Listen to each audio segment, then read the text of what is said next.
मेरी CEO wife और मैं दोनों साथ में रिबॉर्न हुए, लेकिन मुझे जरा भी खुशी फील नहीं हो रही। रिबर्थ के बाद सबसे पहला काम मैंने यही किया कि हर पॉसिबल तरीके से उसे छोड़ दूं। इस लाइफ में मैं अकेले मरना प्रेफर करूंगा। मैं उससे फिर से मिलना नहीं चाहता। पिछली जिंदगी में मैं उसकी ब्यूटी पर ललचा गया था। बिना ज्यादा सोचे मैंने उससे शादी कर ली, लेकिन शादी के बाद मुझे उसके प्यार का एक दिन भी नहीं मिला, बल्कि मुझे उसकी व्हाइट मूनलाइट के ताने भी सहने पड़े। क्या तुम मुझसे कम्पीट कर सकते हो? तुम तो पेशाब करने की भी जहमत नहीं उठाते। जाकर मिरर में देखो तुम क्या हो। इसलिए रीबॉर्न होने के बाद मैंने उसकी व्हाइट मूनलाइट से डील कर ली। हर बार जब मैं उन्हें मिलवाऊंगा वो मुझे पैसे देगा। मेरी वाइफ मुझे मूवी देखने बुलाती है, मैं मूवी टिकट्स उसकी व्हाइट मूनलाइट को दे देता हूँ। मेरी वाइफ घर पर डिनर करना चाहती है, मैं जानबूझकर डोर लॉक कर देता हूँ ताकि वो मजबूरी में उसकी व्हाइट मूनलाइट के घर रुकने जाए। मेरी वाइफ का बेलेन में ट्रांसफर होने वाला है काम के लिए। वो सिर्फ एक फैमिली मेंबर ले जा सकती है। बिना सोचे मैंने ये मौका उसकी व्हाइट मूनलाइट को दे दिया। तो जब मेरी वाइफ वापस घर आती है, उसे पता चलता है कि उसका हस्बैंड उससे नफरत करता है।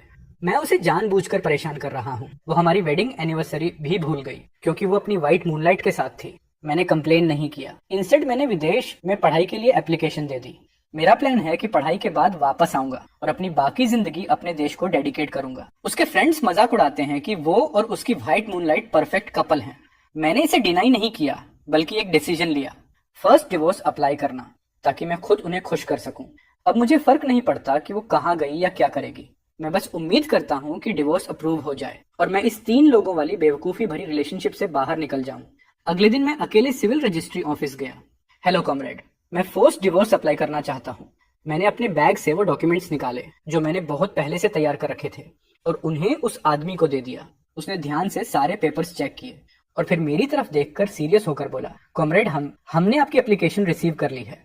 अगर आप 1 महीने के अंदर इसे वापस लेने नहीं आए तो फोर्स डिवोर्स ऑफिशियली लागू हो जाएगा। मैंने सिर हिलाया, थैंक्स कहा और अपना बैग लेकर बाहर निकल गया। शाम ढल रही थी, सूरज धीरे धीरे पीछे जा रहा था और एक शानदार सनसेट छोड़ रहा था। हल्की हवा चल रही थी जिससे गर्मी काफी कम हो गई थी। फैक्ट्री से लोग 3-3, 5-5 के ग्रुप्स में फिनिक्स ब्रांड की साइकिल पर मेरे पास से गुजर रहे थे। कोई भी इमेजिन नहीं कर सकता था कि मैं एक ऐसा इंसान हूँ जो एक बार रिबॉर्न हो चुका है। पिछली जिंदगी में बीनिंग बिन और मैं एक दूसरे से प्यार करते थे। शादी के बाद हम फैमिली कॉम्प्लेक्स में शिफ्ट हो गए। शादी के बाद वो बहुत बिजी रहती थी, लेकिन हर बार जब उसका काम खत्म होता वो जल्दी घर आती ताकि मेरे साथ डिनर कर सके। एनिवर्सरीज पर, मेरे बर्थडे पर वो हमेशा गिफ्ट्स और सरप्राइजेस तैयार करती थी। हर महीने जो पैसे वो मुझे देती थी वो भी काफी अच्छे होते थे, जिससे पूरी कम्युनिटी हमसे जेलस होती थी। सब कहते थे कि मुझे एक अच्छी वाइफ मिली है। हर कोई इस रिलेशनशिप से जेलस था, लेकिन सिर्फ मैं जानता था कि हमारी दुनिया में हमेशा एक तीसरा इंसान था, हिबोडा, वाइनिंग बीन के बेस्ट फ्रेंड का भाई। मेरे बर्थडे पर वो मुझे छोड़कर हिबोडा के साथ शॉपिंग करने चली जाती थी। जब मैं बीमार होता वो मुझे छोड़कर हिबोडा को संभालने चली जाती थी क्योंकि उसे थंडर से डर लगता था। जब मेरा पेट दर्द करता वो मुझे छोड़कर जिबोदा की चिंता करने लगती थी, जो डिप्रेस्ड था। जब हम तीनों साथ डिनर करने जाते वो स्पाइसी डिशेस ऑर्डर करती थी जो जिबोदा को पसंद थी, पूरी तरह भूल कर कि मेरा पेट दर्द करता है और मैं स्पाइसी नहीं खा सकता। जब हम तीनों माउंटेन चढ़ते जिबोदा का बैलेंस बिगड़ गया और वो मुझे खींचते हुए गिरा गया। मेरा हाथ छिल गया। वो तुरंत जिबोदा को नीचे ले जाने लगी और मैं अकेले आधी रात को हॉस्पिटल गया। ऐसी बहुत सी बातें थी। ऐसा नहीं है कि मुझे जेलसी नहीं होती थी या मैं कंप्लेन नहीं करता था। मैं तो आधा फैमिली मनी देने को भी तैयार था ताकि हिबोडा को कोई फाइनेंशियल प्रॉब्लम ना हो, बस बीनिंग बिन उससे दूर रहे। लेकिन उसका एक्सक्यूज हमेशा एक ही होता था, मैं उसे सिर्फ भाई मानती हूँ। उसकी बहन ने मेरी जान बचाई थी, अब वो मर चुकी है और उसे अकेला छोड़ गई है। वो सिर्फ मुझ पर डिपेंड कर सकता है। तुम इरेशनल मत बनो। हाँ, वो यही कहती थी, लेकिन हर बार जब जिबोदा उसे देखता उसकी आंखों में प्यार साफ दिखाई देता था। मैंने अपनी पूरी पिछली जिंदगी ऐसे ही बिताई, पूरी जिंदगी लड़ते हुए, पूरी जिंदगी झगड़ते हुए। इस जिंदगी में मैं फिर से इस 3 लोगों वाले रिश्ते में नहीं फंसना चाहता। इसलिए रीबोर्न होते ही मैंने इस शादी को पूरी तरह खत्म करने का फैसला किया। अगर बिनिंग बिन को पता चल गया कि मैं डिवोर्स चाहता हूँ तो वो कभी डिवोर्स अग्रीमेंट साइन नहीं करेगी।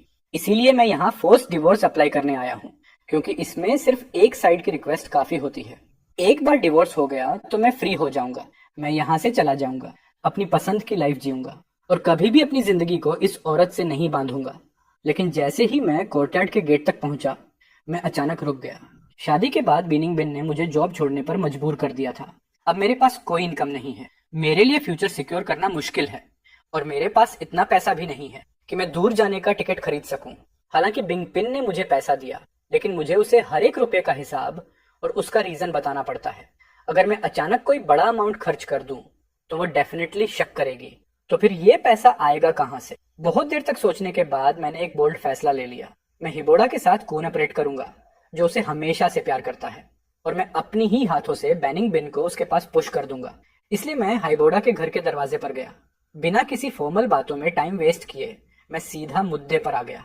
जिबोदा, मैं तुमसे एक डील करना चाहता हूँ। मुझे पता है तुम्हें बिंग बिन पसंद है। आज से मैं पूरी कोशिश करूंगा कि तुम दोनों को अकेले में टाइम मिल सके, और बस जब काम पूरा हो जाए तुम मुझे कुछ पैसे दे देना। 1 महीने के अंदर अंदर मैं उसके वर्ल्ड से पूरी तरह गायब हो जाऊंगा। जिबोदा ने मुझे हैरानी से देखा। उसे खुद को संभालने में थोड़ा वक्त लगा। यचिन, तुम कैसी बकवास कर रहे हो? मुझे निंगविन कैसे पसंद हो सकती है? मैंने हल्की सी कोल्ड हंसी छोड़ी। ये मजाक है या नहीं, तुम बहुत अच्छे से जानते हो। मुझे इतना सीरियस देखकर हिबोड़ा आखिरकार मुझे ऑब्जर्व करने लगा।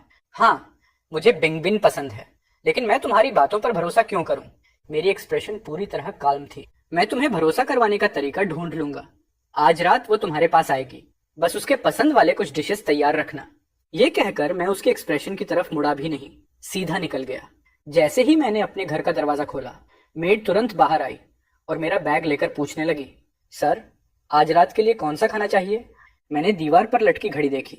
आज रात कुछ हल्का फुल्का बना दो, क्वांटिटी एक ही व्यक्ति के लिए। 9 बजे घड़ी की आवाज समय पर गूंजी। उसी वक्त किसी ने दरवाजा खोला और अंदर आया। मैं खाना खा रहा था। आवाज सुनकर मैंने ऊपर देखा। विनिंग बिन मेरी तरफ आती हुई दिखी। उसने अपना कोट उतारकर बगल में खड़ी मेड को पकड़ा दिया। जैसे ही उसकी नजर टेबल पर पड़ी, जहां उसके टेस्ट के बिल्कुल उलट हल्के डिशेस रखे थे, वो आधा बैठा शरीर वहीं रुक गया। आज खाना इतना हल्का क्यों है? अगर पहले होता तो इस तरह का खाना घर की टेबल पर कभी नहीं आता, और अगर गलती से आ भी जाता तो मैं तुरंत उसके लिए स्पाइसी डिशेस बना देता। लेकिन इस बार मैं बिल्कुल नहीं हिला। एकदम न्यूट्रल एक्सप्रेशन में बोला, आजकल मेरा एपिटाइट ठीक नहीं है, कुछ हल्का खाने का मन था। ये कहकर मैंने अपने चॉपस्टिक्स उठाए और खुद ही खाना शुरू कर दिया।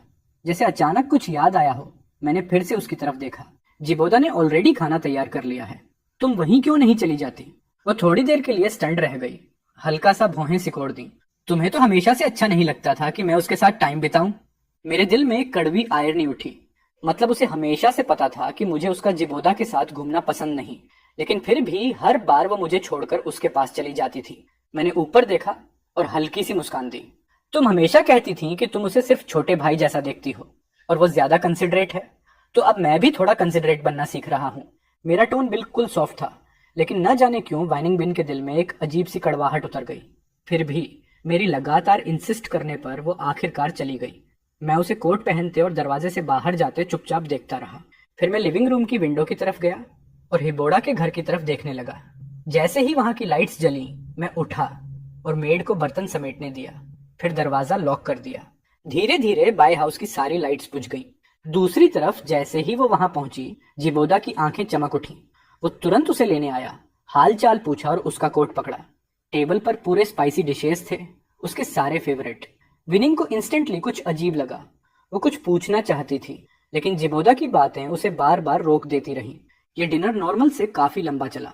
जब वो फाइनली उठी और जिबोदा की थोड़ी रिग्रेटफुल नजरों के बीच वापस बाई हाउस पहुंची, उसने देखा कि उसके घर में पूरी तरह अंधेरा है। उसने जोर से भौहें सिकोड़ी, दरवाजा नॉक किया और मेरा नाम कई बार पुकारा, पर अंदर से कोई आवाज नहीं। उसने दरवाजा खोलने की कोशिश की तो पता चला कि अंदर से लॉक है। आखिर तुम्हें हुआ क्या है? उसने जोर जोर से धक्का लगाया। काफी देर तक दरवाजा पीटती रही, पर कोई जवाब नहीं। आखिरकार कहीं जाने की जगह न होने पर वो फिर से जिबोदा के घर लौट गई। जैसे ही जिबोदा को पता चला कि मैंने दरवाजा लॉक कर दिया है, उसका दिल तेज धड़कने लगा। उसके होंठों पर आने वाली खुशी को उसने बड़ी मुश्किल से दबाया और चिंता वाला एक्सप्रेशन बनाकर बोला, कोई बात नहीं निंगपिन, ऐसी सिचुएशन में तुम आज रात मेरे घर पर ही रुक जाओ। निंगपिन ने ठंडी आवाज में अपनी टेम्पल्स दबाई। टुनाइट तुम परेशान हो गए, मैं लिविंग रूम में सो जाऊंगी, मैं कहीं और नहीं जाऊंगी। अगली सुबह बहुत जल्दी जैसे ही मैंने दरवाजा खोला, वो नीचे सोफा पर बैठी नजर आई। उसके कोट पर अभी भी ओस की कुछ बूंदें थीं, शायद अभी अभी आई थी। मैं बिना आवाज किए नीचे उतर गया। जैसे ही आवाज सुनी, उसने ऊपर देखा और मेरी तरफ देखा। कल रात तुमने दरवाजा क्यों बंद किया था? मैं टेबल पर बैठ गया और ओटमील का कटोरा पीते हुए आराम से बोला, आजकल चोर चकार बहुत बढ़ गए हैं, आदत हो गई है दरवाजा लॉक करने की। भूल गया था कि तुम हिबोड़ा के घर गई थी, माय बैड। ये सुनकर बेनिंग बिन ने ज्यादा सोचा ही नहीं। उसने अपनी जेब से एक मूवी टिकट निकाला जो सिक्योरिटी के किसी आदमी ने उसके लिए खरीदा था। आजकल काम बहुत ज्यादा है, काफी वक्त हो गया तुम्हारे साथ टाइम नहीं बिताया। जैसे ही काम खत्म होगा मैं किसी को भेजकर तुम्हें पिक करवा लूंगी। मैंने सिर हिलाया, लेकिन शायद ही उस टिकट को हाथ भी लगाया। नाश्ता खत्म करने के बाद विनिंग बिन कपड़े बदलकर निकल गई। उसकी कार के जाते ही मैं शांत हुआ, चॉपस्टिक रख दी और टेबल पर पड़े मूवी टिकट को गौर से देखते हुए सोच में डूब गया। पिछली जिंदगी में हम 5 साल शादी में रहे और वो कभी एक पूरी फिल्म मेरे साथ नहीं बैठी। हर बार बीच में ही उठकर जिबोदा के पास भाग जाती थी। इस बार भी मुझे उसके साथ मूवी देखने का कोई मन नहीं था, लेकिन टिकट बर्बाद कैसे हो, यही सोचकर मैं टिकट उठाकर हिबोडा के घर चला गया। दरवाजा खोला तो उसकी आंखों में खुशी छुप नहीं रही थी। अब तो भरोसा हो गया ना, जो रात मैंने कहा था। वो अभी भी थोड़ा शक में था, लेकिन कल वाली मिठास ने उसका आधा दिमाग पिघला दिया था। असली मकसद वह नहीं समझता था, लेकिन मौका छोड़ने वाला भी नहीं था। उसने सिर हिलाया और मुझे कुछ पैसे थमा दिए। मैंने हल्की सी शरारती मुस्कान के साथ पैसे रखे और अपनी जेब से मूवी टिकट निकालकर उसकी तरफ बढ़ा दी। तुम जाओ उसके साथ, आज उसे इम्प्रेस करके ही आना। ये बोलकर मैं मुड़ गया। शाम को मूवी की जगह मैं घर पर ही लेटकर आराम करता रहा। थोड़ी देर सोया, फिर थोड़ा पढ़ा। काफी शांति थी। रात गहराने लगी। मैं अखबार समेटकर ऊपर जाने ही वाला था कि वो अंदर आई। उसकी हल्की सी सिकुड़ती भौं बता रही थी कि वो नाखुश है। आज क्यों नहीं आए? मेरी उंगली अखबार मोड़ते मोड़ते रुक गई। आज तबीयत ठीक नहीं थी। वीनिंग ने तुरंत हाथ बढ़ाकर मेरी पेशानी छूने की कोशिश की। हॉस्पिटल चले? जरूरत नहीं। तभी अचानक एक तेज रिंगटोन ने सन्नाटा तोड़ दिया। मैं उठता उससे पहले ही विनिंग ने फोन उठा लिया। मैं करीब था, इसलिए उसकी आवाज साफ सुनाई दी। दूसरी तरफ से कहा जा रहा था, ऑफिस इन द रजिस्ट्रो सिविल, यानी सिविल रजिस्ट्री ऑफिस। मेरी उंगलियां अखबार पकड़ते पकड़ते कस गईं। सांस अटक गई। न जाने कितना वक्त गुजर गया। कॉल रखते ही वो मेरी तरफ पलटी। सिविल रजिस्ट्रेशन ऑफिस वालों ने कहा कि कुछ डिटेल्स मिसिंग है। कुछ बताया नहीं। मैंने नजरें नीचे की। हमने शादी बहुत जल्दी की थी, शायद कुछ पेपर्स अधूरे रह गए होंगे। मैं जाकर ठीक कर दूंगा, बाकी सब सेट है, कोई डिले नहीं होगा। सौभाग्य से बेनिंग बिन ने सिर हिला दिया। उसने ज्यादा दिमाग नहीं लगाया। फिर मुड़कर तैयार होने चली गई। बाहर आते ही जैसे उसे कुछ याद आया, अपनी जेब से एक इनवाइट निकाला। ओह सही, सैंट सर का बर्थडे पार्टी परसों है, मेरे साथ चलना। इस बार मैं मना नहीं कर सकता था। सिर हिला दिया। बर्थडे के दिन हॉल में खूबसूरत कपड़ों में पुरुष और महिलाएं अकॉर्डियन की धुन पर नाच रहे थे। विनिंग मुझे डांस के लिए बुलाना चाहती थी, पर मैं बोला, अभी अच्छा फील नहीं कर रहा, तुम जिबोडा के साथ डांस कर लो, बेचारा अकेला आया है। म्यूजिक फिर शुरू हुआ। मेरी उदासीन एक्सप्रेशन देखकर विनिंग ने मजबूरी में जिबोडा की तरफ रुख किया। उसने उसका हाथ पकड़ा और वो मुस्कुराया, जबकि विनिंग की एक्सप्रेशन बिल्कुल कोल्ड थी। दोनों एक साथ नाचने लगे। भीड़ फुसफुसाने लगी, निंग बिन की शादी हो चुकी है ना, फिर ये किसी और मर्द के साथ क्यों नाच रही है? जिबोदा भी जानता है कि वो मैरिड है, फिर भी हंस क्यों रहा है? मैं, उसका लेजिट हस्बैंड, कुछ दूरी पर खड़ा यह सब चुपचाप देख रहा था। वहां बहुत लोग थे, बहुत शोर था, शराब भी बह रही थी। बेनिंग बिन भी बच नहीं पाई। बेहू की एक के बाद एक पेग और आखिरकार वो नशे में डूब गई। उसकी पतली उंगलियां अपनी कनपटी दबा रही थी और मेरे नाम की आवाज लगा रही थी, लेकिन मैं पहले जैसा भागकर उसे पकड़ने नहीं गया। बस एक नजर मारी और जिबोदा मुस्कुराते हुए उसकी तरफ दौड़ पड़ा। उसने उसे संभाला।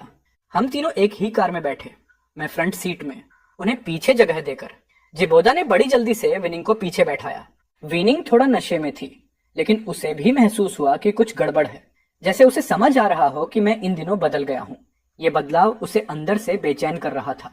वो कुछ बोलने ही वाली थी कि अचानक एक जोरदार झटका हुआ। कार बीच रास्ते में खराब हो गई, लगभग किसी से टकरा ही जाती। विनिंग की शराब एकदम उतर गई। उसने झट से पास बैठे आदमी की चोटें देखने की कोशिश की।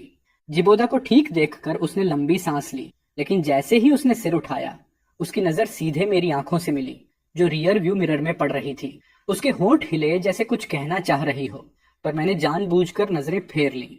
आसमान और काला होने लगा था और बारिश लगातार तेज होती जा रही थी।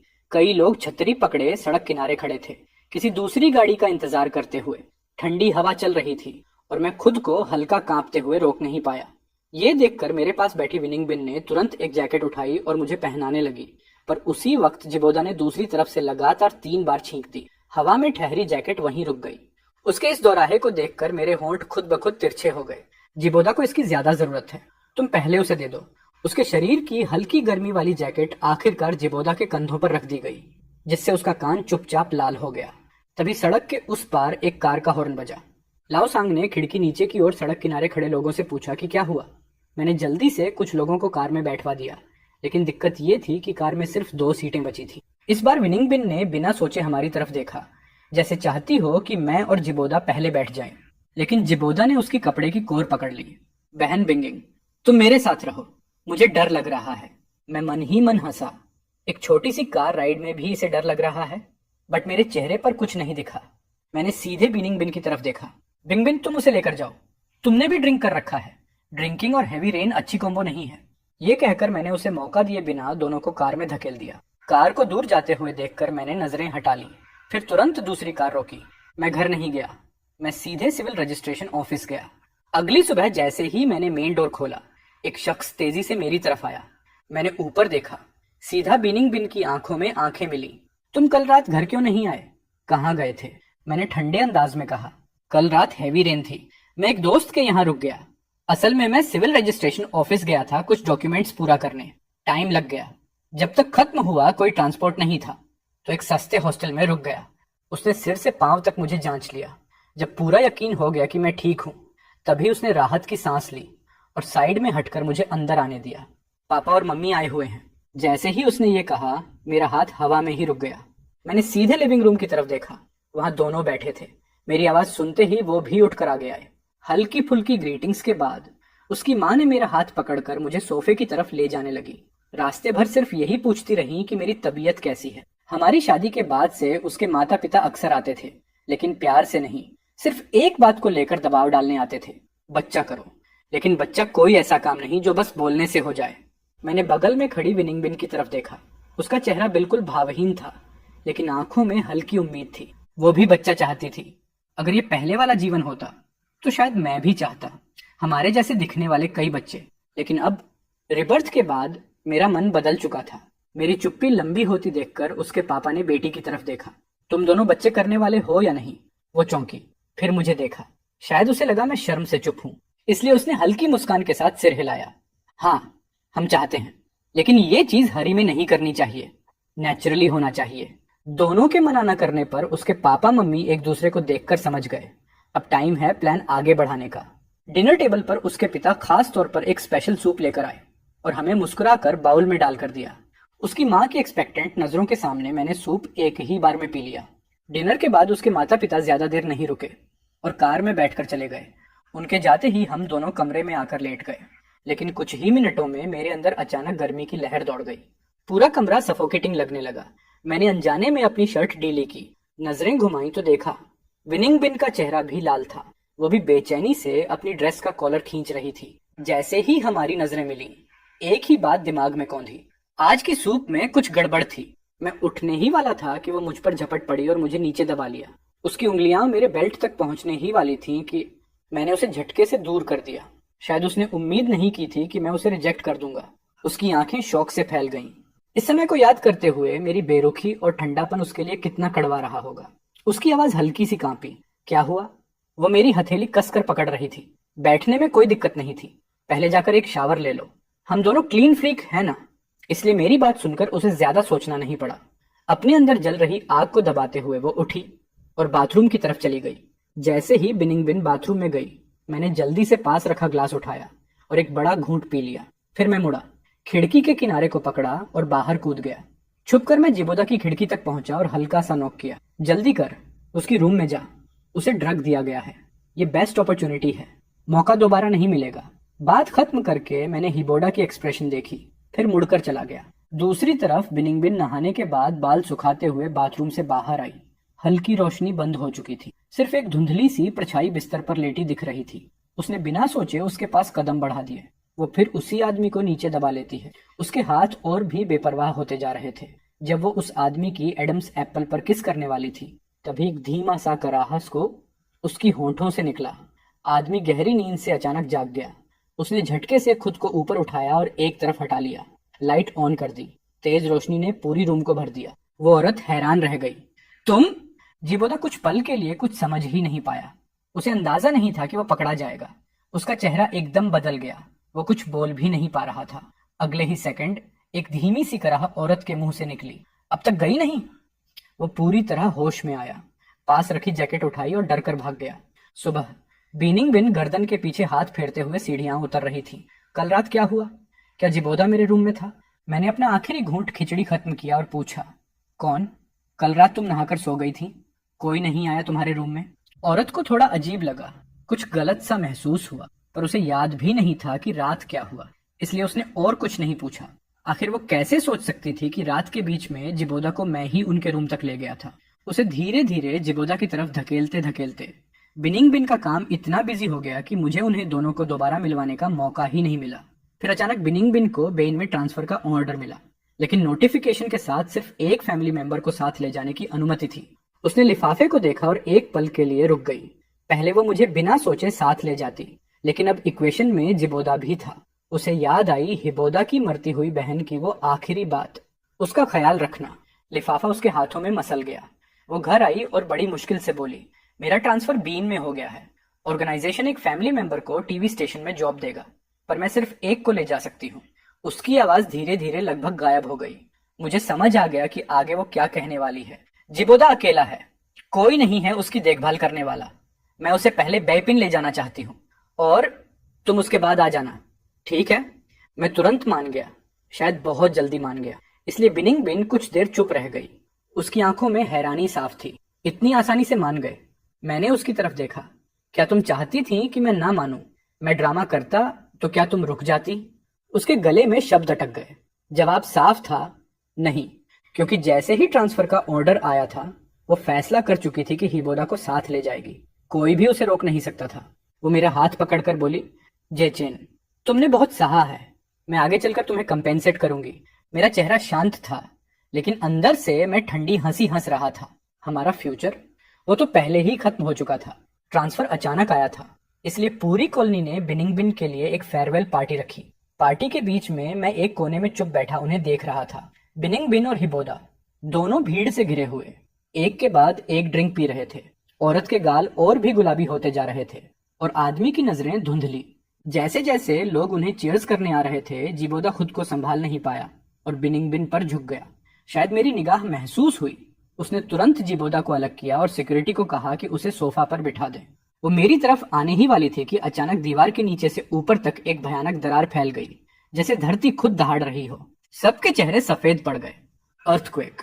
कुछ ही सेकंड में माहौल तबाही में बदल गया। चीखें, रोना, भाग दौड़, सब एक साथ फूट पड़ा। बिनिंग बिन मेरी तरफ दौड़ने लगी, लेकिन उसी पल पीछे से हिबोदा की चीख आई। उसके कदम वहीं जम गए। उसी एक पल की हेजिटेशन में पूरा बिल्डिंग ढह गया। अनगिनत लोग जमीन के नीचे दब गए थे। पता नहीं कितना समय बीत गया। जब मैंने दोबारा आंखें खोली तो महसूस हुआ कि पूरा शरीर गिरी हुई भारी बीमों के नीचे दबा हुआ है। अंधेरे माहौल में हल्की हल्की सिसकियों के अलावा सिर्फ मेरे दिल की धड़कन सुनाई दे रही थी। मैंने मुंह खोलकर हेल्प के लिए चिल्लाना चाहा, लेकिन एक्सट्रीम पैनिक की वजह से एक भी आवाज नहीं निकल पाई। मालूम नहीं कितना वक्त बीता। अचानक ऊपर से ड्रिलिंग जैसी आवाज आई। फिर बचाव दल की चीख सुनाई दी, हमें कोई मिल गया है। मेरे सिर के ऊपर जमे मलबे को हटाया गया और अचानक आई तेज रोशनी से मेरी आंखें अपने आप बंद हो गईं। लेकिन जब नीचे की हालत साफ दिखाई दी तो बचाव दल खुद रुक गया, क्योंकि वहां सिर्फ मैं ही नहीं फंसा था। दूसरी तरफ जिबोदा भी उसी तरह फंसा हुआ था। अब हालात बेहद क्रिटिकल थे और किसी भी पल दूसरा झटका, आफ्टर शॉक आ सकता था। पहले किसे बचाए? विनिंग बिन ने नीचे फंसे हम दोनों को देखा। उसका चेहरा सफेद पड़ चुका था। दिल जोर से सिकुड़ गया था। बिल्कुल पहले निंगी को बचाना चाहिए। प्लीज पहले मुझे बचाओ, मुझे डर लग रहा है। निंग मिंगी, मुझे मत छोड़ो। इसी बीच अचानक दूसरा झटका आया और हम दोनों और गहराई में धंस गए। अगर ऐसे ही डाउट करते रहे तो दोनों में से कोई नहीं बचेगा। निंग मिंगी, तुमने मेरी बहन से प्रॉमिस किया था कि मुझे अच्छी तरह संभालोगे। उसकी चीख इतने दर्द से भरी थी कि दिल कांप जाए। वीनिंग बिन की आंखें अचानक कठोर हो गईं। उसने बिना हिचकिचाहट कहा, पहले जिबोदा को बचाओ। उसकी इस चॉइस ने सबको शॉक में डाल दिया। किसी ने उम्मीद नहीं की थी कि वो अपने पति को छोड़कर एक दूसरे आदमी को पहले बचाने को कहेगी। मैंने भी झटके से अपनी आंखें खोली। यकीन नहीं हो रहा था। पहले भी तुमने मुझे जिबोदा के लिए छोड़ा है, पर अब जब बात लाइफ एंड डेथ की है तब भी तुम मुझे छोड़ रही हो। मेरी आवाज कांप रही थी, लेकिन मेरी बात पूरी होने से पहले जिबोदा की ओर दर्द भरी चीख गूंज उठी। बहुत दर्द हो रहा है, प्लीज मुझे बचाओ। अब विनिंग बिन रुक ही नहीं पाई और तुरंत आदेश दिया, पहले जिबोदा को निकालो। तेज ठंडे आरी के दांत मलबे को काटते रहे। धूल, छोटे छोटे पत्थर उड़ते रहे। जोरदार हलचल से हवा में बस मिट्टी की गंध भर गई थी। इसी बीच एक और झटका आया। मेरा पूरा शरीर बुरी तरह कांप गया। मैं हिलना चाहता था, भागना चाहता था, लेकिन शरीर 1 इंच भी नहीं हिला। और तभी विनिंग बिन ने आखिरी तख्ती को काटकर जिबोदा को बाहर खींच लिया। एक भारी धमाके के साथ अचानक पूरी इमारत फिर से ढह गई। मैं, जिसका आधा शरीर बाहर था, दोबारा पूरी तरह अंधेरे में दफन हो गया। बेहोश होने से ठीक पहले विनिंग बिन का डर से विकृत चेहरा मेरी आंखों में आखिरी बार जम गया। जब होश आया, पूरा शरीर दर्द में डूबा हुआ था। मैंने मुश्किल से आंखें खोली। सबसे पहले एक सफेद हॉस्पिटल सीलिंग दिखाई दी। येचिन, तुम जाग गए। मैंने सिर घुमाया। बीनिंग बिन थी। उसकी आंखें लाल थीं। साफ पता चलता था कि कई दिनों से मेरी देखभाल कर रही थी। लेकिन जैसे ही मैंने उसे देखा, मेरे दिमाग में वही अर्थक्वेक वाला पल चमक गया। वो पल जब उसने मुझे छोड़कर जिबोदा को चुना। मैंने चेहरा घुमा लिया और आंखें बंद कर लीं। कमरे में सन्नाटा फैल गया। विनिंग बिन ने मेरा हाल देखा, मुट्ठी भींची, फिर डीली छोड़ी। वो जानती थी कि उसके किसी भी शब्द की अब मेरे लिए कोई वैल्यू नहीं है। उसने धीरे से कहा, अच्छे से आराम करो, मैं जाकर जिबोदा को देखती हूँ। दरवाजा फिर से बंद हो गया। अगले कुछ दिनों में वो गिल्ट की वजह से ज्यादातर मेरे पास ही रही। मुझे अब कोई फर्क नहीं पड़ता था कि वो कहाँ जाती है। उधर दूसरी तरफ जिबोदा बेचैन था। जेचेन, इसका मतलब क्या है? हमने तो तय किया था कि तुम उसे छोड़ोगे, तुम हमें अलोन टाइम दोगे। अब तुम उसी के पास क्यों पड़े हो? क्या तुम मुझे परेशान करने के लिए ऐसा कर रहे हो? मैंने उसकी आंखों में भरी नाराजगी को देखा। कुछ देर चुप रहा, फिर अपने बैग से ताजा डिवोर्स सर्टिफिकेट निकालकर उसकी तरफ बढ़ाया। मैंने उसे बहुत पहले ही छोड़ दिया था। मैं तुम्हारे साथ खेल नहीं रहा था। डिवोर्स ऑलरेडी ले लिया है। जिबोदा की आंखें शौक से फैल गईं। उसे लगा था कि मैं सिर्फ बोलता हूँ, पर उसने सोचा भी नहीं था कि मैं सच में डिवोर्स ले लूंगा। तभी हॉस्पिटल का दरवाजा खुला। बिनिंग बिन ने मेरे हाथ में डिवोर्स सर्टिफिकेट देखा। ये तुम्हारे हाथ में क्या है? वो मेरी ओर बढ़ने लगी, लेकिन जिबोदा तुरंत उठकर उसके सामने खड़ा हो गया। सिस्टर निंगपिन, तुम कहाँ गायब थी? मुझे तुमसे एक जरूरी बात करनी है। वो उसे पकड़कर कमरे से बाहर ले गया। दरवाजा बंद होते ही मैंने फाइनली राहत की सांस ली। डिस्चार्ज वाले दिन मुझे हाई बोर्डा की तरफ से आखिरी पेमेंट मिल गई। मुझे नहीं पता तुम अचानक तलाक क्यों मांग रहे हो, लेकिन उम्मीद है कि तुम अपना वादा निभाओगे और हमारी जिंदगी से हमेशा के लिए दूर हो जाओगे। जिबोदा से जितना भी पैसा मिला था सब समेट कर मैंने अपना बैग पैक करना शुरू किया ताकि घर लौट सकूं। वीनिंग ने कमरे में फैले ढेर सारे कपड़े देखकर हैरानी से पूछा, ये सारी कपड़े क्यों निकाल दिए? मैंने उसकी तरफ देखा भी नहीं, बस नीचे झुककर कपड़े उठाते हुए शांत आवाज में कहा, सीजन चेंज करने वाली हूँ, इसलिए सब निकाल के ऑर्गेनाइज कर रही हूँ। मेरे इस काल्म बिहेवियर को देखकर उसके मन में अचानक एक अजीब सा डर फैल गया। शायद उसे अपनी हाल की हरकतें याद आ गईं। वो मेरे पास आया, मेरा हाथ पकड़कर कहा, पैकिंग बंद करो, हम जब बेपिन जाएंगे मैं तुम्हें न्यू क्लॉथ्स खरीदवा दूंगा। मैं थोड़ा चौंका। एक पल के लिए समझ ही नहीं आया वो कह क्या रहा है। इस बार मैंने ऑर्गेनाइजेशन से परमिशन ली है। ऑर्गेनाइजेशन ने अलाउ कर दिया कि मैं 2 लोगों को ले जाऊं, इसलिए मैं जिबोदा और आंटी बीन को ले जा सकता हूं। फिर वो रुककर बोला, लेकिन टीवी स्टेशन में सिर्फ 1 जॉब पोजीशन है, वो मैं जिबोदा को दे दूंगा। मुझे पता है तुम नाराज हो कि अर्थक्वेक में मैंने पहले तुम्हें नहीं बचाया, लेकिन मैं कुछ नहीं कर सकता था। मैंने उसकी सिस्टर से वादा किया था कि मैं जिबोदा का ख्याल रखूंगा। मैं अपना वादा नहीं तोड़ सकता। प्लीज अब गुस्सा मत हो, ओके? उसकी बात सुनकर मैं बस उसे शांति से देखता रहा। मन में सिर्फ कड़वाहट और सार्काज्म भरा हुआ था। उसे सच में लगा कि मैं बस बच्चा हूं जो नाराजगी दिखा रहा हूं। पर मेरे पास क्या हक है? किस बात पर गुस्सा? पिछली जिंदगी में भी यही हुआ था, वही अर्थक्वेक। फर्क बस इतना कि मैं और जिबोदा साथ फंसे नहीं थे, लेकिन तब भी उसने पहले जिबोदा को ही बचाया। आधे महीने तक हॉस्पिटल में जिबोदा की बेड साइड छोड़कर वो 1 सेकंड के लिए भी मेरे बारे में पूछने नहीं आई। और उस दौरान जिबोदा के फ्रेंड्स मेरे पास आए और बोले, जिबोदा की हाथ में चोट लगी है। और बिन बहुत परेशान हो गई थी। पूरी रात उसके पास बैठी रही, एक पल के लिए भी अलग नहीं हुई। ये सुनकर मैं अंदर से जल गया था। मैं भी घायल था, लेकिन मेरी पत्नी किसी और मर्द का हाथ पकड़कर उसकी देखभाल कर रही थी। ये जलन धीरे धीरे गुस्से में बदली और गुस्सा रेजेंटमेंट में। हमारी जोरदार लड़ाई हुई थी फोन पर। मैंने उससे कहा था, मेरे और जिबोदा के बीच कुछ नहीं है, लेकिन अगर तुम ऐसे ही सोचना चाहती हो तो मैं कुछ नहीं कर सकता। उसके बाद वो हॉस्पिटल से डिस्चार्ज होते ही जिबोदा को लेकर बेपिन चली गई थी। अब मुझे कुछ फर्क नहीं पड़ता। अब मैं काल्म हूँ, पहले से ज्यादा। आयरनी ये है कि अब वही मुझे साथ ले जाने के लिए ऑर्गेनाइजेशन से परमिशन ले रही है। मेरी आंखों में हल्की सी सार्काज्म की चमक आई, लेकिन मैंने छुपा ली। वो फिर भी समझ गई और ज्यादा परेशान हो गई, जैसे कुछ खोने वाली हो। उसने मुझे कस कर पकड़ लिया। ये चेन, साथ चलते हैं प्लीज। मैं मना करता तो वो तुरंत शक करती। उसके लिए मैं अब भी वही आदमी हूं जो उसके बिना जी नहीं सकता। तो मैंने कहा, ठीक है, चलो साथ चलते हैं। मेरे बोलते ही उसने एक लंबी राहत की सांस ली और उसे पता ही नहीं चला कि मैंने आगे क्या कहा। लेकिन अब रास्ते अलग हैं बिंग, बहुत पहले से। रवाना होने के दिन मैं चुपचाप कार में बैठ गया। मेरे पीछे चलते हुए जिबोदा का चेहरा तुरंत उतर गया, लेकिन मैंने उसकी तरफ देखा तक नहीं, बस अपना सूटकेस उठाया और गाड़ी में बैठ गया। सफर शुरू होते ही जिबोदा ने अपनी यूजुअल नौटंकी चालू कर दी। कभी कहता, बिन बिन मेरा पैर मुड़ गया है, मुझे ट्रेन में चढ़ने में मदद करो। कभी बोलता, ट्रेन में थोड़ा कोल्ड लग रहा है, बिंग बिन मेरे पास बैठ जाओ। कभी कहता, मुझे नींद आ रही है, मैं बिंग बिन की गोद में सिर रखकर सो जाऊं। बिन बिन हर बार मेरी तरफ देखती, शायद मेरी रिएक्शन पढ़ना चाहती थी, लेकिन मैंने तो आंखें बंद कर ली थी। आखिरकार वो मजबूर होकर जिबोदा की हर डिमांड मानने लगी। बाकी यात्रियों ने भी नोटिस किया और बोले, लड़के तुम लकी हो, बहुत ही केयरिंग शादी की है तुमने। ये सुनकर जिबोदा शर्मा गया और पास आने की कोशिश की, लेकिन बिन तुरंत पीछे हट गई और बोली, गलत मत समझो, मेरा उससे वो रिलेशनशिप नहीं है। उसकी बात सुनकर जिबोदा जड़ सा हो गया, लेकिन बाकी लोग सोच रहे थे कि वो बस शाय है। अरे भाई, लड़की ब्लश क्यों कर रही है? पसंद है तो बोल दो ना, और अगर कोई रिश्ता नहीं है तो इतना ख्याल क्यों रख रही है? ये सुनते ही बिन उठकर मेरे पास आकर बैठ गई। वो बोली, ये मेरे हस्बैंड हैं और वो सिर्फ मेरा दोस्त है। पूरा कोच ऑकवर्ड साइलेंस में जम गया।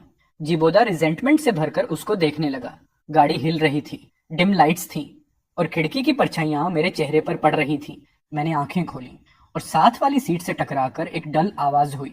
वो आवाज सुनकर बिनिंग बिन ने झटके से आंखें खोली और मेरा माथा छूने के लिए हाथ बढ़ाया। रगड़ते हुए उसकी नजर मेरे पास रखे सूटकेस पर गई और वो खुद से बड़बड़ाई, तुमने सूटकेस यहाँ क्यों रखा? चलो मैं इसे ऊपर वाले सामान रखने की जगह में रख देती हूँ। विनिंग उठने ही वाली थी कि मैंने तुरंत सूटकेस पकड़ लिया। ऐसे ही ठीक है। मेरे चेहरे पर साफ इनकार देखकर उसने चुपचाप वापस बैठ गई। थोड़ी देर चुप्पी जैसा माहौल बन गया। वीनिंग बिन उठकर बाथरूम चली गई। दूसरी तरफ बैठे जिबोदा, जो सोने का नाटक कर रहा था, अचानक सीधा हो गया और मुझे घूरते हुए बोला, वाई चेन, क्या सीन है? तुमने कहा था तुम्हें विनिंग बैन पसंद नहीं, फिर अब उसके पीछे क्यों पड़े हो? मुझे पता है मैं जो तुम दोनों के बारे में मजाक कर रहा था वो बस मजाक था। तुम टेंशन मत लो, मैं वही करूंगा जो तुम चाहते हो। जिबोदा भौहें चढ़ाकर कुछ और पूछने ही वाला था कि पीछे की तरफ से जोरदार शोर हुआ। हम दोनों ने एक साथ मुड़कर देखा। एक खतरनाक सा आदमी चाकू लेकर दौड़ रहा था और उसके सबसे करीब मैं और जिबोदा ही थे। सावधान। बाथरूम से निकलते ही विनिंग बिन ने यह सीन देखा। उसका चेहरा काला पड़ गया और वो तुरंत चोर पर झपट पड़ी, लेकिन चोर तो पहले ही हमारी तरफ चाकू लेकर दौड़ चुका था। उस पल वो सिर्फ एक को ही बचा सकती थी। मैंने झटके से हाथ बढ़ाकर जिबोदा को अपनी तरफ खींच लिया, जो डर से सफेद पड़ चुका था। अगले ही सेकंड में हटना चाहता था, लेकिन देर हो चुकी थी। चोर पकड़ा जा चुका था, लेकिन तभी उसने मुझे चाकू से काट दिया। विनिंग बेन ने उसे जोरदार लात मारी और पीछे पीछे आता पुलिस वाला चोर को पकड़ने लगा।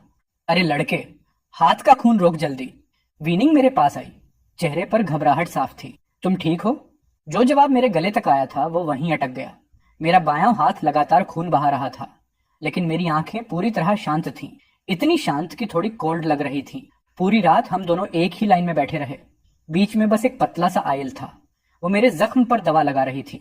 आवाज में डर छिपा नहीं था। जिचेन, सॉरी।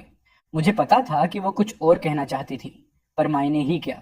विनिंग ने ऊपर देखा, आंखों में गिल्ट। जब उसने देखा कि मैं कुछ सुनना नहीं चाहता, उसने लंबी सांस ली। वाई चेन, बेलन पहुंचकर हम अच्छा लाइफ जिएंगे, ओके? तुम जो चाहोगे मैं खरीद दूंगी। मैंने बस चुपचाप देखा, कुछ नहीं कहा। फिर आंखें बंद की और बोला कि मैं थक गया हूं। वो भी चुप हो गई और मेरे ऊपर धीरे से कंबल डाल दिया। उसे लगा आगे बहुत टाइम होगा। इसी सोच में वो भी सो गई। रात की खामोशी में जब पूरा डिब्बा सो चुका था, मैंने धीरे से अपनी आंखें खोली, पैरों के पास रखा सामान उठाया और डिवोर्स सर्टिफिकेट उसके हाथ में रख दिया, जो गहरी नींद में थी। मैंने उसे देखा। एक पल के लिए दिमाग सुन्ना हो गया। यही चेहरा मैंने अनगिनत बार देखा था, जब मैंने उसे शादी के लिए प्रपोज किया था, जब वो खुशी से रोई थी, शादी की रात जब वो नर्वस होकर लाल पड़ गई थी, जब हम जिबोदा की वजह से लड़ते थे और उसका चेहरा ठंडा रिप्रोच से भरा हो जाता था। 5 साल ये चेहरा देखा, 5 साल इससे प्यार किया, और अब कभी नहीं देखूंगा। ट्रेन स्टेशन पर पहुंचने की अनाउंसमेंट हुई। विनिंग हल्का सा हिली, पर आंखें नहीं खोली। मैंने भी उसे नहीं देखा। मैं अपना सामान लेकर नीचे उतर गया। सूटकेस के पहियों की आवाज पत्थर की सड़क पर गूंज रही थी। मैं ट्रेन से उल्टी दिशा में चलता रहा, बिना एक बार पीछे देखे। पैसेंजर्स, ट्रेन बीइंग स्टेशन पर आ चुकी है। वीनिंग ने आंखें रगड़ी। नीचे झुकी कुछ उठाने और उसी पल जम गई डिवोर्स सर्टिफिकेट। उसका दिमाग सदमे में ब्लैंक हो गया, हाथ कांपते रहे। कई कोशिशों बाद कागज उठा पाई। खोलते ही उसकी अपनी फोटो, आधी चेहरा, डिवोर्स के स्टील सील से कटा हुआ, दर्द आंखों से सीधा दिल तक। वो तुरंत सीधी बैठी, सीट खाली, मेरा सामान गायब, मैं गायब।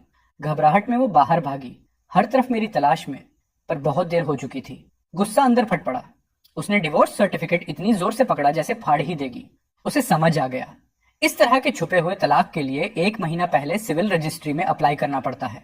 मतलब मैं पूरे 1 महीने से चुपचाप डिवोर्स की तैयारी कर रहा था।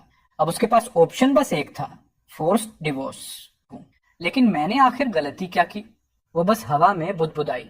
मैंने उसे कुछ नहीं कहा, मैं ही उससे डिवोर्स लेने जा रही हूँ। वीनिंग ने खाली पड़े प्लेटफॉर्म की तरफ देखते हुए अपना सिर उठाया। सीसी ने होंठ दबाए। उसकी आंखों में कंफ्यूजन साफ दिख रही थी। तभी जिबोदा कार से बाहर आया। सिस्टर निंगिन, क्या ये डिवोर्स सर्टिफिकेट है? चूंकि ये चेन ने तुमसे डिवोर्स ले लिया, तो हम जो बात कर रहे थे उस बात पूरी होने से पहले ही बाइंग ने उसे धक्का दे दिया। कॉमरेड जी, तुम्हारी देखभाल करने का मेरा काम यहीं खत्म होता है। जिबोदा वहीं जम गया। सिर से पैर तक एक ठंडा डर उतर गया। पहले कभी विनिंग आगे बढ़कर उसे जेंटल तरीके से संभाल लेती, लेकिन अब वो बस उसे दूर से देख रही थी, जैसे कोई अजनबी हो। कॉमरेड जी, मैंने तुम्हारी देखभाल सिर्फ तुम्हारी सिस्टर की आखिरी इच्छा के मुताबिक की। मुझे तुम्हें बेन तक पहुंचाना था और तुम्हारे लिए एक जॉब अरेंज करनी थी। इसके बाद हमारे बीच अब कोई भी संबंध नहीं। उसकी आवाज जितनी आगे बढ़ती गई उतनी ही ठंडी होती गई। जिबोदा का चेहरा पीला पड़ गया। रिजेंटमेंट नहीं था, प्योर फियर था। उसे पहली बार एहसास हुआ कि उसने किस तरह की ताकतवर इंसान को पकड़ रखा था और अब वो हाथों से फिसल रहा है। वो अचानक उस पर झपट पड़ा और पीछे से कसकर पकड़ लिया। नहीं, मैं नहीं जाना चाहता। Since you promised my sister, तुम्हें मेरी देखभाल करनी चाहिए। तुम मुझे ऐसे छोड़ कैसे सकती हो? वीनिंग ने उसे तुरंत धक्का दिया और ठंडी नजरों से देखा। जिबोदा, ज्यादा लालची मत बनो। क्या तुम ये कहने की हिम्मत रखते हो कि इतने सालों में मेरी देखभाल करते करते तुम्हें मुझसे जरा सा भी लगाव नहीं हुआ? क्या सच में तुम मुझे छोड़ने वाले थे? उसे अपनी बहन के मौत वाले दिन की हर याद थी। कैसे उसने उसे गले लगाया, कैसे धीरे धीरे समझाया, कैसे उसने डांस के दौरान उसका हाथ कसकर पकड़ा, कैसे कार हादसे में वो पूरे शरीर से ढाल बन गया, कैसे झलझ ले और ट्रेन में उसने उसे अपनी जान से ज्यादा प्रोटेक्ट किया। उसकी नजरें दूसरों को धोखा दे सकती थीं, लेकिन खुद को नहीं। कैसे मुमकिन था कि उसे फीलिंग्स ना हो? वीनिंग ने अपने हाथ में पकड़ा डिवोर्स सर्टिफिकेट कसकर दबाया। मुड़ा हुआ कोना उसकी हथेली चुभ रहा था, लेकिन यही दर्द उसे और साफ सोचने दे रहा था। वो प्यार नहीं था, बस रिस्पॉन्सिबिलिटी थी। अगर तुम्हें थोड़ा भी चोट लग जाए, मैं तुम्हारी सिस्टर को क्या जवाब दूंगी? तुम मुझे पसंद नहीं करते, फिर मेरे साथ इतने अच्छे क्यों बनते रहे? क्यों हर बार दूसरों को भेजने की बजाय खुद मेरी केयर करते रहे? जैसे उसे कोई और बात याद आ गई हो, उसने सीधे जिबोदा की आंखों में देखकर कहा, क्या तुम मुझसे छुटकारा पाना चाहते हो? हमारी शादी तो ऑलरेडी कंसुमेटेड हो चुकी है। ये सुनते ही आसमान जैसे सिर पर टूट पड़ा। वीनिंग पहले शॉक हुई, फिर उसकी आंखों में धीरे धीरे आग भड़कने लगी। ये कैसी बकवास कर रहे हो? वो हर शब्द दांत भींच कर बोली और उसके करीब आती गई। जिबोदा का हाथ पीछे कांप रहा था, फिर भी वो उसकी गुस्से के सामने खड़ा रहा।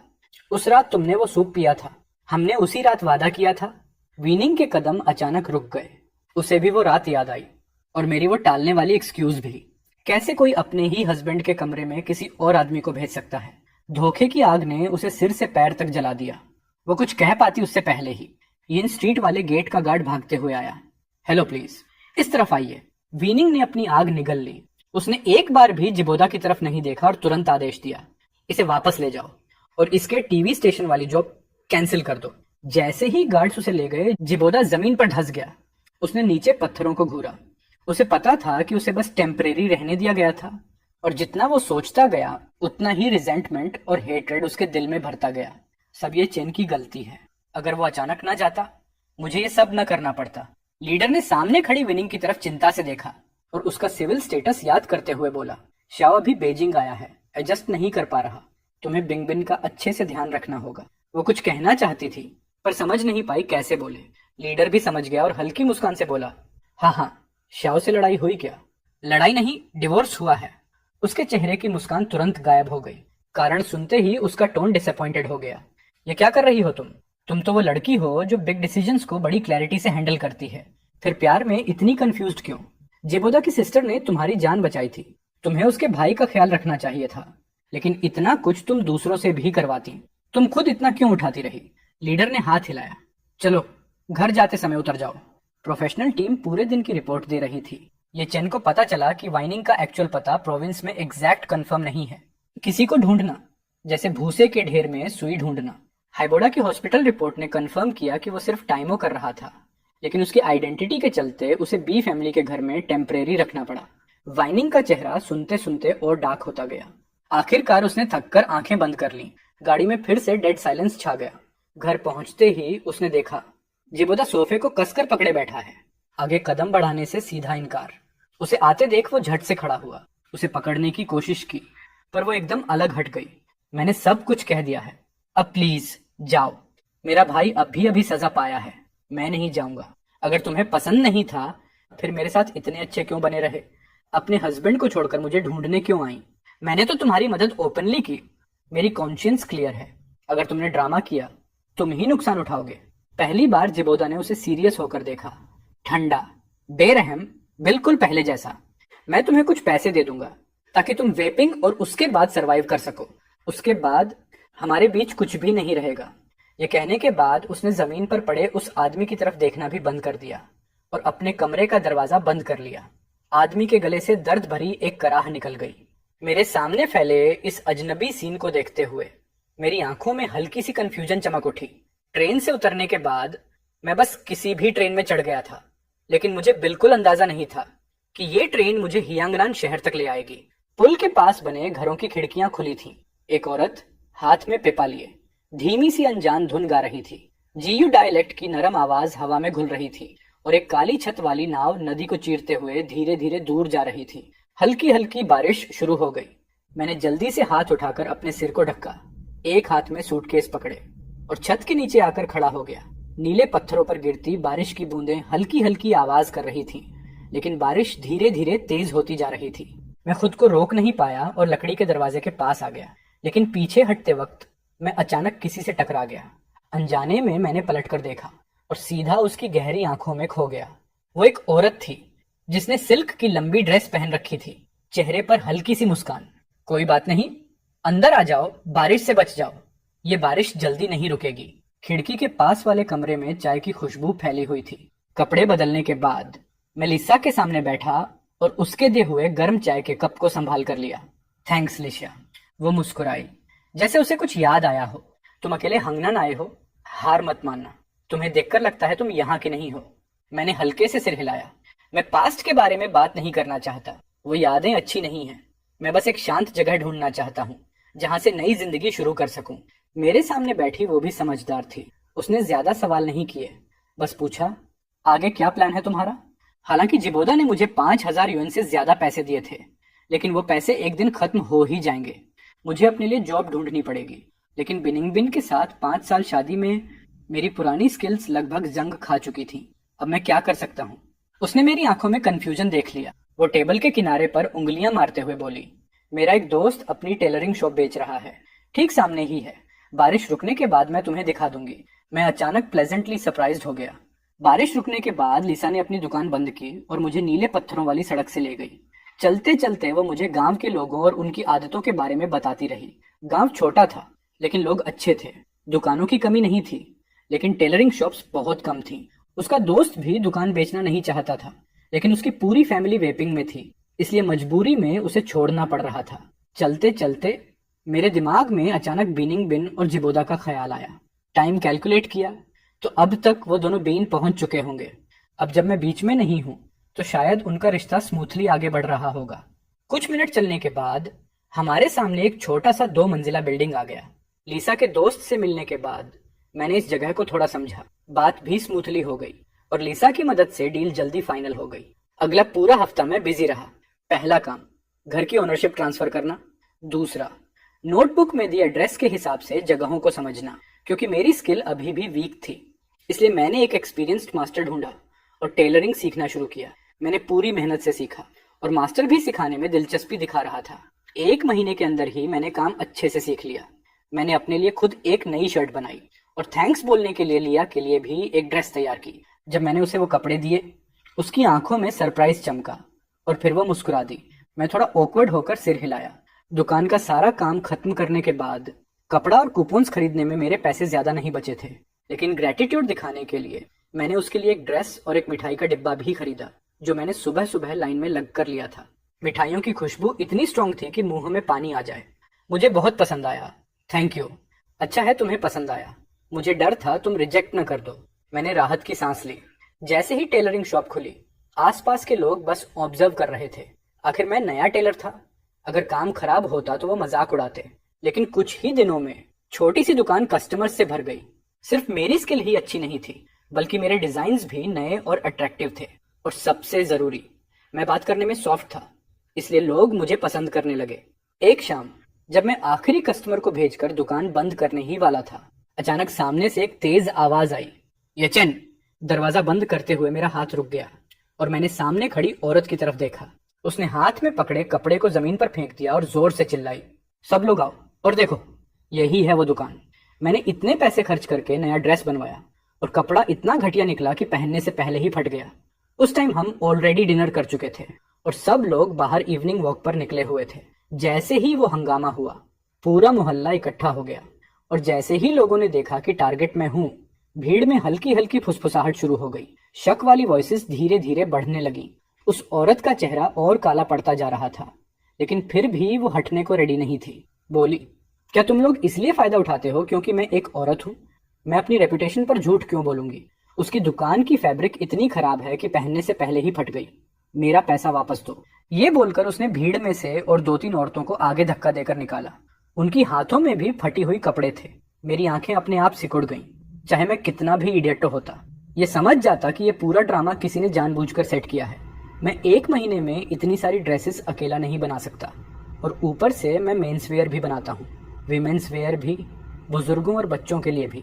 तो फिर ये कैसे पॉसिबल है कि फटे हुए सारे कपड़े सिर्फ यंग लड़कियों वाले ही हों? मैंने बस एक नजर चारों तरफ घुमाई और तभी मुझे भीड़ में सिकुड़ा सिकुड़ा एक आदमी दिखा, पास वाली दुकान का मालिक। मैं आगे बढ़ने ही वाला था कि एक पतली गोरी हाथ ने मुझे रोक लिया। पीछे मुड़ा तो लिया थी, धीरे से सिर हिलाकर मुझे रोकती हुई। फिर वो आगे बढ़ी और जमीन पर पड़ा कपड़ा उठाकर ध्यान से देखने लगी। तुम्हारे पास क्या सबूत है कि यह ड्रेस इसी दुकान की बनी है? उसकी ठंडी वाइब से वो औरत एक कदम पीछे हट गई, लेकिन फिर भी जिद पर अड़ी रही। सबूत किस बात का चाहिए? ये फैब्रिक और ये डिजाइन सिर्फ इसकी दुकान में मिलता है। अगर इसने नहीं बनाया तो और कौन बनाएगा? लिया हल्का सा हंसी, वो भी मॉकिंग वाली। ये डिजाइन और ये फैब्रिक हर जगह मिलता है, एक्सक्लूसिव नहीं है। वो बना सकता है तो बाकी शॉप्स भी बना सकती हैं। वो ड्रेस को और ध्यान से देखने लगी और उसी समय उसे कपड़े की परतों के बीच एक छोटा सा फैब्रिक का टुकड़ा मिला। फिर उसने कहा, जो भी ये चेन से कपड़े सिलवाता है सबको पता है, कपड़ा बनकर तैयार होने के बाद ये पीछे एक छोटा सा फैब्रिक पैच छुपाकर सिलता है और उसके ऊपर अपना डिजाइन सिग्नेचर डालता है ताकि कोई फेक ना बना सके। लेकिन तुमने ना पैच सही जगह लगाया और ना ऊपर की स्टिचिंग सही की है। यह सुनकर उस औरत का चेहरा एकदम सफेद पड़ गया। मुंह खुला था पर आवाज नहीं निकल रही थी। भीड़ ने भी सब समझ लिया और सबकी नजरें एक साथ उसी पर टिक गईं। कुछ ही सेकंड में लोग उस पर उंगलियां उठाने लगे। आखिरकार वो औरत दबाव सह नहीं पाई और बोल पड़ी कि उसे किसने भड़काया था। पास वाली सिले सिलाए कपड़ों की दुकान का मालिक। असल में उसकी दुकान का बिजनेस कभी अच्छा नहीं चला। उसे लगा था कि मेरी सिले सिलाई की दुकान बंद हो जाएगी तो उसकी जिंदगी संवर जाएगी। लेकिन मैं ना सिर्फ वापस खुल गया, बल्कि मेरा काम पहले से ज्यादा चलने लगा। तो इसने ये गंदी चाल चली। लेकिन अब प्लान फेल होने के ऊपर खुद जेल जाने की बारी आ गई। जैसे ही पुलिस उसे पकड़ कर ले गई, भीड़ तालियां बजाकर खुशियां मनाने लगी। बाकी औरतें भी कैओस का फायदा उठाकर चुपचाप खिसक गईं। लेकिन मेरा चेहरा अभी भी ठंडा और भारी था। लिया ने चिंतित होकर मुझे देखा। क्या हुआ? मैंने लंबी सांस ली। जो अभी हुआ उसने एक बात साफ कर दी है, बिजनेस अच्छा होगा तो जेलसी होगी। आज एक ने झूठा इल्जाम लगाया है तो आगे और लोग भी आएंगे और उनके तरीके भी और डेंजरस होंगे।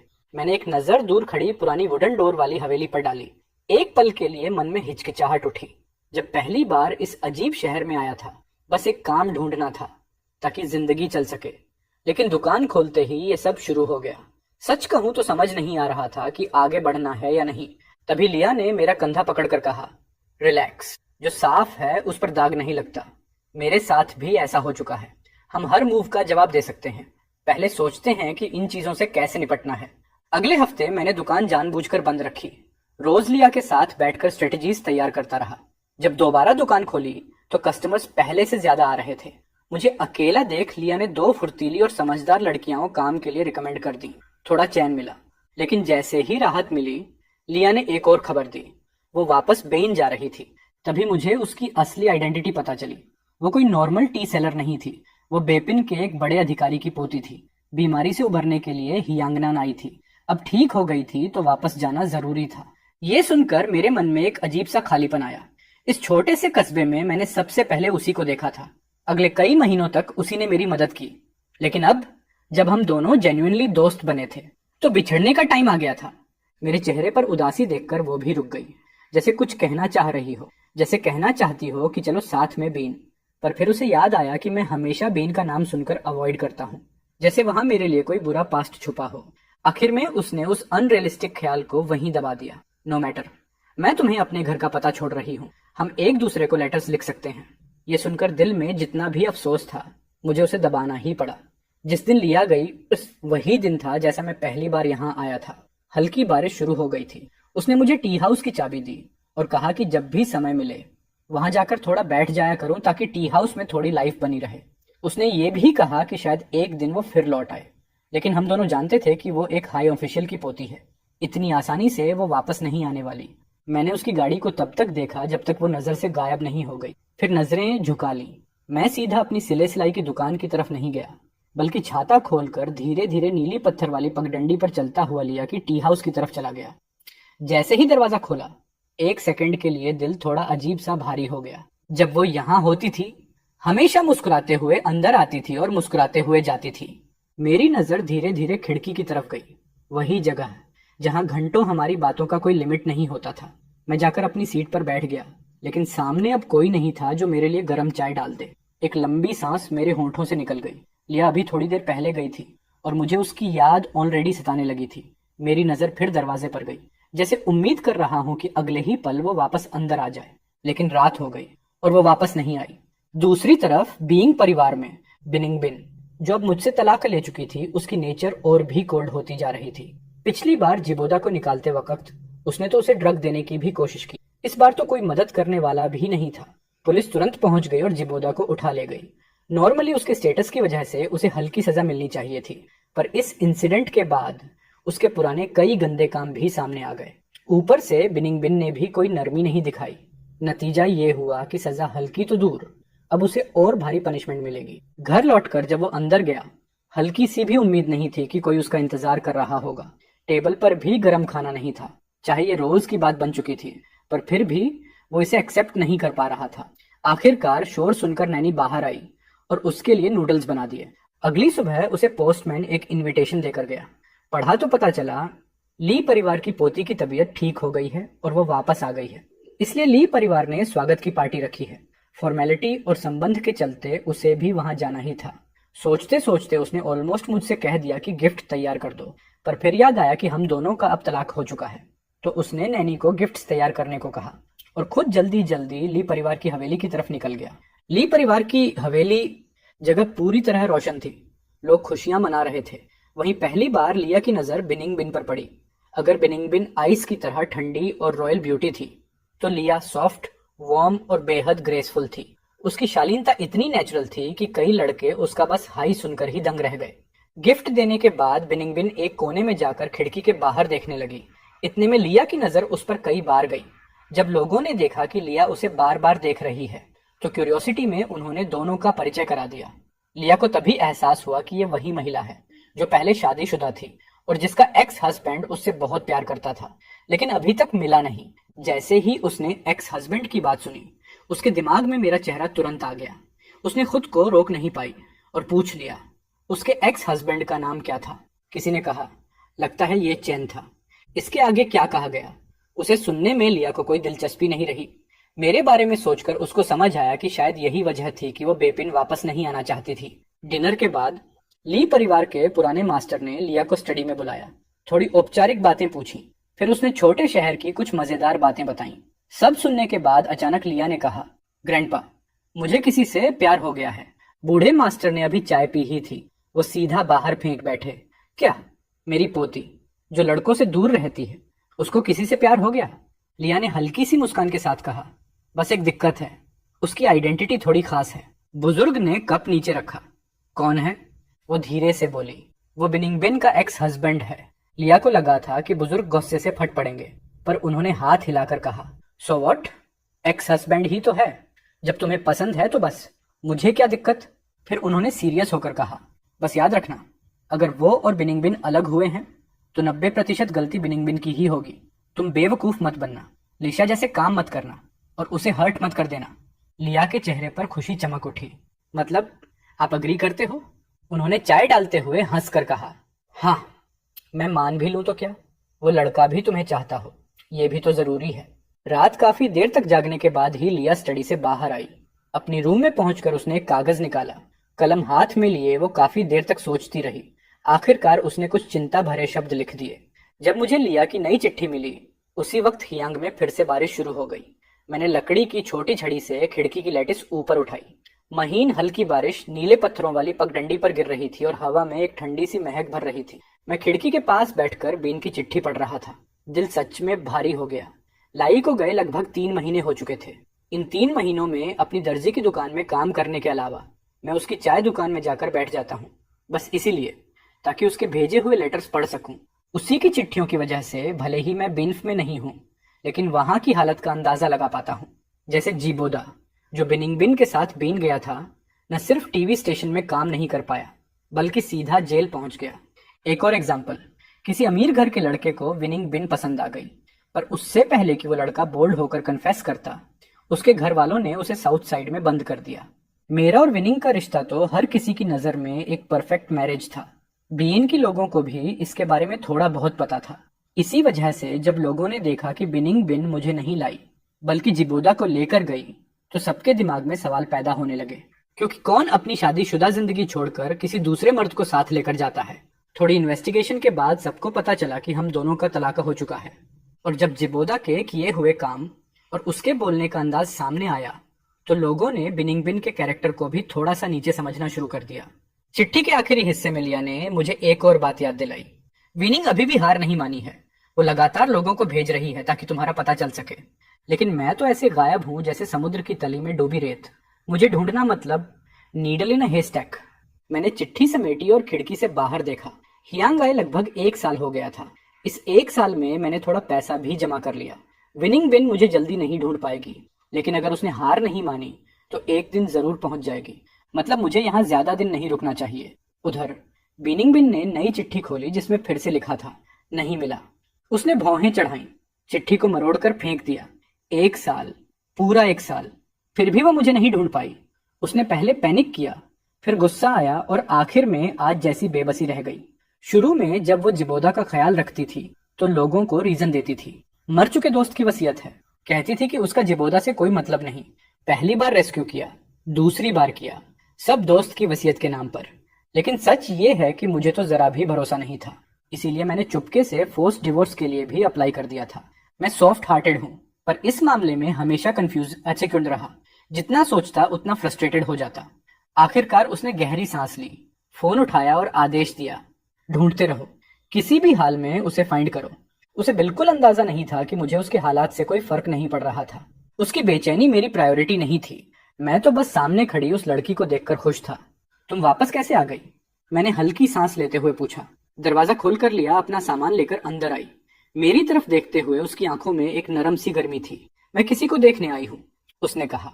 मैं कोई बच्चा नहीं हूँ जो लव मैटर्स नहीं समझता। 5 साल की शादी काफी है किसी इंसान को ये समझने में कि सामने वाली क्या कहना चाह रही है। लेकिन एक फेल्ड मैरिज के बाद मेरे पास नई रिलेशनशिप शुरू करने की एनर्जी नहीं थी। मैं टॉपिक बदलना चाहता था, पर लिया ने मेरा हाथ पकड़ लिया। उसकी आंखें सीरियसनेस से भरी थीं। ये चैन, मैं अब फीलिंग्स छुपाना नहीं चाहती। जिस दिन तुम्हें पहली बार देखा, उसी दिन से किसी और को देख नहीं पाई। ये 1 साल तुम्हारे साथ रहकर मेरे दिल की क्लैरिटी और तेज हो गई। मुझे पता है विनिंग ने तुम्हारे साथ क्या किया, लेकिन मैं वैसी नहीं हूँ। मैं कभी तुम्हें हर्ट नहीं करूंगी। बस मुझे तुम्हें प्यार करने का चांस दे दो। उसके वर्ड्स इतने साफ थे कि मेरी चीक्स गर्म हो गईं। काफी देर बाद मैंने सिर उठाकर उसकी तरफ देखा। तुम भी जानती हो कि मेरा एक फेल्ड रिश्ता रहा है। मुझे खुद नहीं पता कि मैं किसी नई रिलेशनशिप को एक्सेप्ट कर भी पाऊंगा या नहीं। अगर तुम सच में मुझे जीतना चाहती हो तो इसमें बहुत टाइम लगेगा, और शायद रिजल्ट भी तुम्हारी उम्मीद जैसा ना हो। लिया मुस्कुराई। कोई बात नहीं, आई कैन वेट। उसने मुझे जोर से गले लगा लिया। मैं कुछ पल स्टन्ड रहा, फिर धीरे से उसे वापस गले लगा लिया। उस दिन के बाद से जिंदगी पहले जैसी नहीं रही, और जिस दिन हम ऑफिशियली फियांसे बने उसी दिन मैं बेपिन लौटने की तैयारी करने लगा। लिसिया के साथ रिश्ते में आते ही मुझे समझ आ गया था, कभी ना कभी मुझे बेइन वापस जाना ही पड़ेगा, और कभी ना कभी मेरा सामना बिनिंग बिन से भी होगा। शुरू में लिया चाहती थी कि मैं बाबिन न जाऊं, लेकिन मैं जानता हूं मेरी आइडेंटिटी छिपने लायक नहीं है। कुछ दिनों के लिए भाग सकता हूं, हमेशा के लिए नहीं। इसलिए मैंने बेपिन की ट्रेन पकड़ ली। ले परिवार ने फिर से एक ग्रैंड पार्टी रखी थी। इस बार होस्ट थी लिया और उनका फियांसे विन बिन। मुझे पहले ही पता था कि लिया कभी किसी मर्द की तरफ नहीं झुकी थी। उसे पाने की कोशिश करने वाले लड़के तो रिवर में तैरती कार्प मछलियों जितने थे, लेकिन कोई भी उसके दिल में जगह नहीं बना पाया था। तो मुझे उसके फियांसे के बारे में थोड़ी क्यूरियोसिटी थी, लेकिन ये क्यूरियोसिटी तब सीधा रिजेंटमेंट और गुस्से में बदल गई जब उसने मुझे देखा। उसके हाथ की वाइन कप वहीं जमीन पर गिर गई। वो स्टेज पर मुझे घूरती रह गई। वो पूरे 2 साल मुझे खोजती रही थी। 2 साल तक सिर्फ मेरे बारे में सोचती रही। पूरे देश में सर्च कर लिया, लेकिन मुझे नहीं ढूंढ पाई। लेकिन आखिर में मैं लिस्याला का फियांसे बन गया। इसी बात ने उसके अंदर की आग भड़का दी। वो एक कदम आगे बढ़ी ही थी कि लिया मेरे सामने आकर खड़ी हो गई। तुम्हें मेरे फियांसे से कोई प्रॉब्लम है? वो चीखी। कौन सा फियांसे? वो मेरा पति है। ये सुनते ही सबको हमारी पुरानी रिलेशनशिप याद आ गई। बस फर्क इतना था कि इस बार लोग जिस लड़की की बात कर रहे थे वो थी बिनिंग बिन। उसके चेहरे पर जो एक्सप्रेशन था वो देखकर मेरे दिल में अचानक एक अजीब सा दर्द उठा। पिछली जिंदगी में मैंने 5 साल इंतजार किया था, तब जाकर उसे मेरी याद आई और वो मुझे बेपिन ले गई थी। स्टेज पर खड़ी 2 लड़कियों को एक साथ लड़ते देख मेरे अंदर का गुस्सा और रुक नहीं पाया। मैं आगे बढ़ा और बिनिंग बिन को एक जोरदार थप्पड़ मार दिया। वो सीन बिल्कुल वही था जैसा पहले हुआ था। लोग मुझे उंगली दिखा रहे थे और खुद बिनिंग बिन भी मुझे ठंडे चेहरे से देख रही थी, लेकिन उसने मुझे रोकने की कोशिश भी नहीं की। मैं चिल्लाया, बिनिंग बिन, तुम पागल हो गई हो क्या? हम बहुत पहले डिवोर्स ले चुके हैं।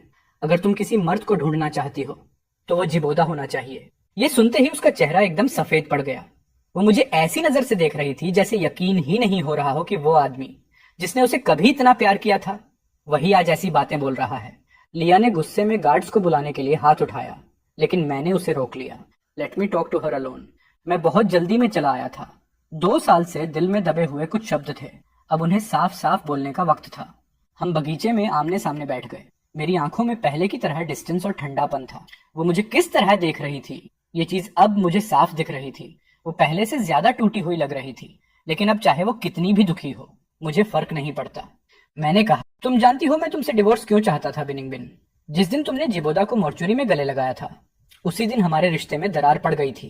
कर्ज उतारने के 1000 तरीके होते हैं, लेकिन तुमने हमेशा मेरी जगह मेरा फ्यूचर दांव पर लगा दिया। जिबोदा को कोई दिक्कत होती थी तो तुम किसी और को भेज सकती थी। डॉक्टर्स, पुलिस, रेस्क्यू टीम, कोई भी तुमसे ज्यादा प्रोफेशनल था, लेकिन तुम ही खुद क्यों जाती थी? तुम्हारा प्यार उसके लिए मेरे से भी ज्यादा था। बाहर के लोग क्या बोलते हैं पता है? सबको लगता है कि वो तुम्हारा हस्बैंड है। कितना रिडिकुलस है ये। उस दिन अगर तुम सच में मुझे प्यार करती तो तुमने बिस्तर पर पड़े आदमी को पहचान लिया होता। वो मैं नहीं था। मुझे तो उम्मीद ही नहीं थी कि जिबोदा की एक कराह से तुम्हें सब याद आ जाएगा। अगर सच में तुम केयर करती तो तुमने खुद किसी को भेजकर इन्वेस्टिगेट कराया होता, बजाय मुझसे कैजुअली पूछकर सब भूल जाने के। और वो अर्थक्वेक और ट्रेन वाली बात, तुमने रेफ्लेक्स में मुझे छोड़कर उसे बचाया था। अगर वो लव नहीं है तो क्या है? रिस्पॉन्सिबिलिटी? Don't lie. तुमने जो जो किया वो कोई रिस्पॉन्सिबिलिटी नहीं थी, वो इमोशंस थे। उसके लिए शायद मैं 2 जिंदगी का दुख एक साथ निकाल रहा था।